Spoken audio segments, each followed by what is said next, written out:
And finally, before we go, in Art Matters, the story of the 16th century Mughal civil servant Abdur Rahim Khan-E-Khana, told by an Indian diplomat. Does the attendant Rahim and his Lord Akbar hold the clues to progress today?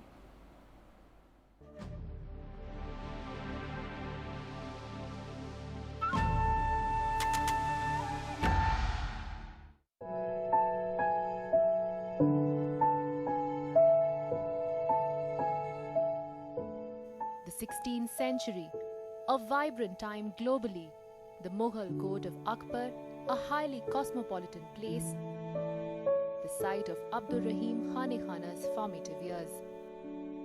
He was just about 4 years old when his father was assassinated. So when Akbar heard that Bayram Khan had been killed but his son had survived, he ordered that the boy be produced before him. Bayram had looked after Akbar. It was a vibrant time intellectually and politically and also militarily. That was the time when the Rajput alliance had been forged between Akbar and the ruler of Amber. And so we can see these different influences operating on the young child, because he grew up in a very Catholic environment, open to all kinds of influences. Possibly apart from very good Persian teachers, he also had the benefit of very good Hindi and Sanskrit teachers because of the large number of Rajputs then present in Akbar's court.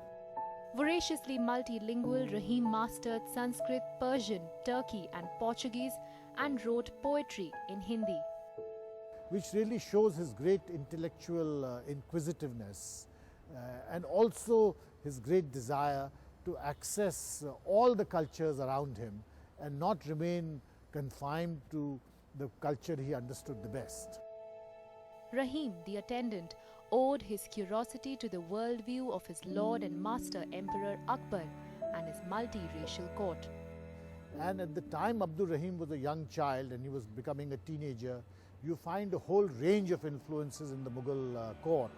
First, beginning with discussions and debates within the Muslims, and then it gradually opening up to other religions such as the Hindus, the Jains, the Jesuit missionaries. In the highly contested event of Rana Pratap versus the Imperial Mughal army, Rahim is credited with convincing Akbar to not pursue the Mewar ruler in the interest of the larger Rajput unification with the empire.